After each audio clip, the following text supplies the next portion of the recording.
Let's take a closer look at inputs, starting with the organizational context. First, teams need adequate resources, especially those that exist outside of the group. A scarcity of resources will reduce the probability of team success.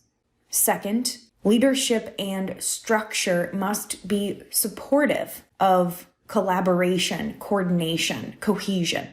Teams can't function if they can't agree on roles, norms, procedures. Leadership is especially important in multi-team systems in which different teams coordinate their efforts to produce a desired outcome. Third, a climate of trust is essential.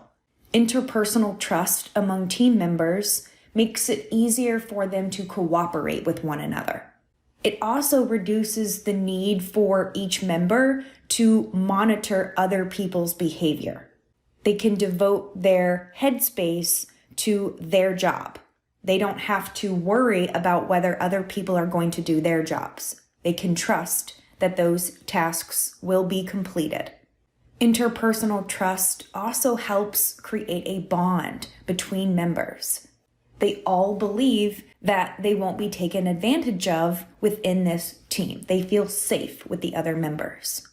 When team members trust each other, they are more willing to take risks, more willing to commit to their leader's goals, more willing to accept the group's decisions. Finally, the performance measurement and reward system must be supportive of teamwork. Individuals should be evaluated within the context of the team. Not only do they need to do their jobs well, but they need to work well with others. When we learned about performance measurement earlier in the semester, we learned that many tools miss the mark. They miss measuring important aspects of the job. In a team environment, it is even more important that we make sure we measure all aspects of membership in the team, the technical aspects as well as the interpersonal aspects. We also know that individuals should be rewarded for their individual contributions. But in teams, we should also reward the entire group for meeting group level goals. What this means is that individuals get rewarded based on their individual performance as well as the group's performance. Group-based rewards include things like profit sharing, gain sharing, and small group incentives. Now let's consider team composition. Not every employee is a team player. Given the option, some people will select themselves out of team participation.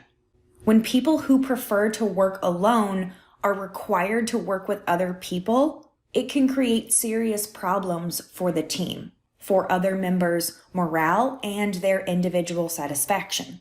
High-performing teams are probably composed of people who prefer working as part of a group. When selecting team members, managers should consider potential members' preferences for working with other people. Do they want to be a part of a team? Managers should also consider the KSAOs, the personality, and the individual goals of potential members. It's important that every member has the KSAOs they need to do the job. Selection should pay close attention to what is needed and which potential members have what is needed. When it comes to personality traits, high-performing teams tend to have members who are highly conscientious, open to new experiences, and agreeable. Highly disagreeable members can create a lot of conflict and essentially harm the performance of the entire group. If an individual's personal goals conflict with the team's goals, it may be challenging for them to put aside their interests and do what is best for the team. In this way, it helps if individual level goals and group level goals can be aligned, but it's not always possible. Managers should also consider the diversity of the team, both demographic diversity, differences in observable characteristics like age, gender, and ethnicity, as well as psychological diversity, differences in attributes that we can't see, attributes like KSAOs, personality, attitudes, beliefs, values, education. When the work requires creativity, decision-making, complexity, it may be useful to have a great deal of psychological diversity so that we can take advantage of the different viewpoints that people bring to the table. Of course, diversity of thought can also create challenges in terms of learning to work with each other and in terms of doing the work, especially when it comes to solving problems and making decisions. If everyone has a different idea, it may take more time, energy, effort to choose the best option.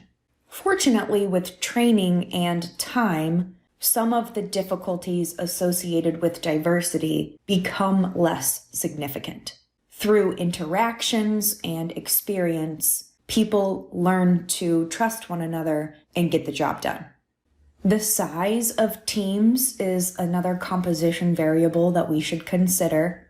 Generally speaking, teams should be limited to 5 to 9 members when possible. Larger teams tend to have more issues than smaller teams, and they don't always get more done. Within larger teams, members don't communicate with one another as much as they would in a smaller team. Cohesion tends to be lower in larger teams. It's more difficult to hold people accountable for their actions. And related to that, social loafing tends to occur at a higher rate in larger teams. The final input that I want to mention is the allocation of roles. Teams have different needs, and members should be selected to ensure that there is diversity of thought and that all various roles are filled. Managers then need to understand the individual strengths of each potential member, select members with their strengths in mind, and then allocate work according to people's strengths and preferences. The more central roles should be assigned to the people who are highly conscientious, the people who have the most experience. Again, there are multiple models of team roles. This is a table from your textbook. It lists Belbin's 9 team roles. This particular framework is popular in Europe and Australia. The plant, the person who is creative and solves difficult problems. The resource investigator, the person who looks outside the group, develops relationships with external stakeholders. The coordinator, the mature, confident person who clarifies goals and makes sure that everyone knows what they are supposed to be doing. The shaper, the one who thrives under pressure, the one who helps everyone else overcome obstacles. The monitor evaluator, the person who is strategic, discerning, critical, who sees all options and judges all options. The team worker, the person who is cooperative, diplomatic, who listens well, who helps other people remain optimistic. The implementer, the person who is conscientious, efficient, the person who turns ideas into actions. The completer, the conscientious person who finds all of the errors and mistakes and makes sure the group gets done on time. And finally, the specialist, the person who knows a lot about a specific topic, the person who can do something really well that most people can't even begin to try. Again, this is just one way of thinking about the different roles within a team. The goal for managers is to understand what the team needs and who will serve best in which role.